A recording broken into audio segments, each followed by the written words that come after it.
KSS के नेता रिजवान ने गिरिडीह लोकसभा जीतने का किया दावा। कहा, जयराम महतो सांसद बनकर पहुंचेंगे दिल्ली। आपको बता दें कि जेबीकेएसएस के कद्दावर नेता रिजवान ने अपने कार्यालय में प्रेस वार्ता कर कहा, गिरिडीह लोकसभा क्षेत्र के जनता के मांग पर जयराम महतो चुनाव लड़ रहे हैं। टाइगर जयराम महतो को गिरिडीह लोकसभा के क्षेत्र के सभी वर्ग के लोगों का भरपूर आशीर्वाद मिल रहा है। इस बार चुनावी क्षेत्र में जेबीकेएसएस पार्टी को मतदाताओं और बहनों ने चुनाव लड़ने में तन मन धन से सहयोग कर रहे हैं। गिरिडीह लोकसभा क्षेत्र के लोगों ने मान लिया है कि झारखंड के माटी का अगर कोई रक्षा कर सकता है तो वह है जयराम महतो। जयराम महतो को गिरिडीह लोकसभा क्षेत्र से प्रत्याशी बनते ही राष्ट्रीय पार्टियों के पेट में दर्द होने लगा है। सबों को भय सताने लगा है कि जयराम महतो क्षेत्र के लोगों का आवाज बनकर आया है, इसलिए तरह तरह के हथकंडे लगाकर टाइगर जयराम महतो की पार्टी को बदनाम करने में लगे हुए हैं। उन्होंने कहा, आज़ादी से लेकर अब तक गिरिडीह लोकसभा क्षेत्र के लोगों को क्षेत्रीय पार्टियों के साथ साथ राष्ट्रीय पार्टियों थामने का काम कर रही। इस बार इन सारी बातों को समझते हुए टाइगर जयराम महतो को क्षेत्र का जनता चुनाव मैदान में उतारा है।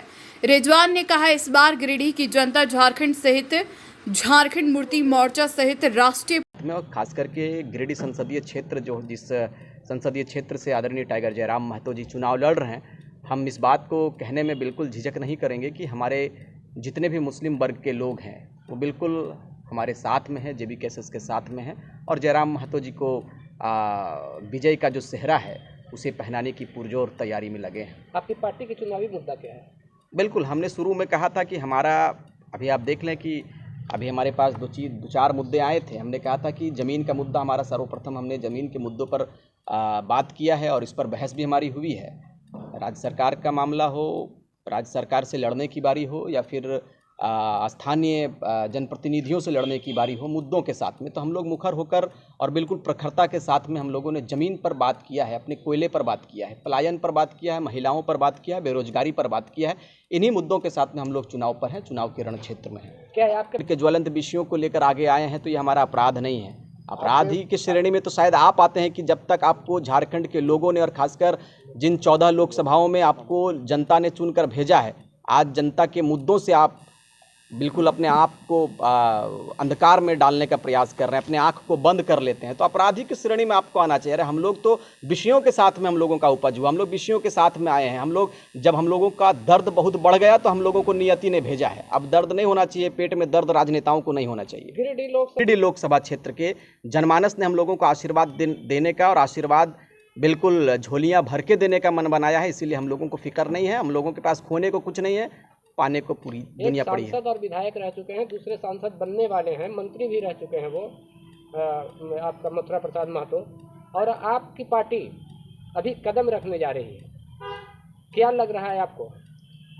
देखिए, दहाड़ने वाली आवाज़ को, ऐसी दहाड़ को भेजेंगे जो गिरिडीह के समस्याओं से वहाँ के लोगों को और पूरे देश को बताएगा कि गिरिडीह ऐसा भूभाग है जहाँ पर आज तक हम लोगों का जो पलायन है वो आपको बता दें, आंकड़े के हिसाब से यदि आप मूल्यांकन करेंगे, आप यदि सर्वे करेंगे तो केवल गिरिडीह जिला से 5 लाख बेरोजगार मजदूर बम्बई, महाराष्ट्र, पूना, हैदराबाद और बड़े बड़े महानगरों में 2 जन रोटी के लिए पलायन कर जाते हैं। साहब बताइए, पूरी विश्व के मानचित्र में झारखंड का मानचित्र विशेष स्थान रखता है, खनिजों से लबालब प्रदेश है, लेकिन आप देख लीजिए यहाँ के लोग 2 जन रोटी के लिए परेशान रहते हैं। 2 जन रोटी के लिए अपने प्रदेश को छोड़कर विदेश चले जाते हैं, देश को छोड़ देते हैं, राज्य को छोड़ देते हैं। और वही माँ जो 9 महीने पेट में रखती है, जब अपने बेटे की बारी आती है तो उनका लाश आता है। आपने देखा होगा प्रवासी मजदूरों का मौत हो जाता है। साहब तो क्यों होता है? ये व्यवस्था पर क्यों? हमने कहा था कि हमारी लड़ाई किसी व्यक्ति से नहीं है, झारखंड मुक्ति मोर्चा से हमारी लड़ाई नहीं है, भारतीय जनता पार्टी से, आजसू से, कांग्रेस से, जेएमएम से, किसी से हमारी लड़ाई नहीं। हमारी लड़ाई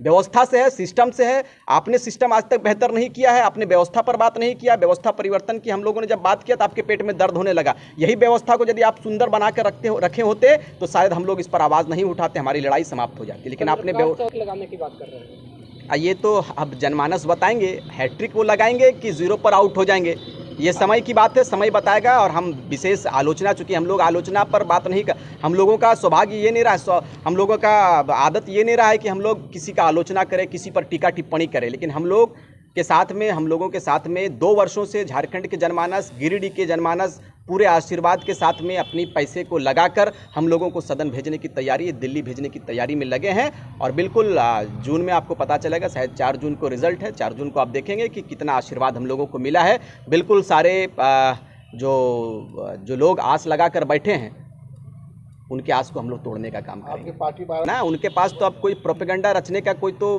बदनाम करने का उनके पास कोई कड़ी बचा नहीं है। जब देखा कि इतना आशीर्वाद मिलने लगा इन लोगों को, तो अब तो कुछ तो लगाना पड़ेगा ना, कुछ तो बात करनी पड़ेगी कि इन लोगों को कैसे बदनाम किया जाए। यहाँ तक मैं आप क्या बताएं, मैं बता देता हूँ, लोग ये अफवाह फैला रहे हैं कि हम लोग किसी से पैसा ले लिए हैं, हम लोगों को कोई फाइनेंस कर रहा है, हम लोगों को कोई फंडिंग कर रहा है। भाई एक भी प्रमाण आप दिखला दीजिए, आज राजनीति के क्षेत्र से हम लोग हट जाएंगे। एक भी प्रमाण दिखला दीजिए, एक जगह भी आप मुझे साबित कर दो कि हमारा JBKSS या फिर जयराम महतो जी या उनके कोई भी दल के लोगों ने कहीं से किसी से हाँ, चंदा हमें मिल रहा है, हम लोगों को माताओं का आशीर्वाद प्राप्त है, नौजवान अपने चंदों से हम लोगों को जगह तक पहुंचाने की जो तैयारी है वो कर रहे हैं, लेकिन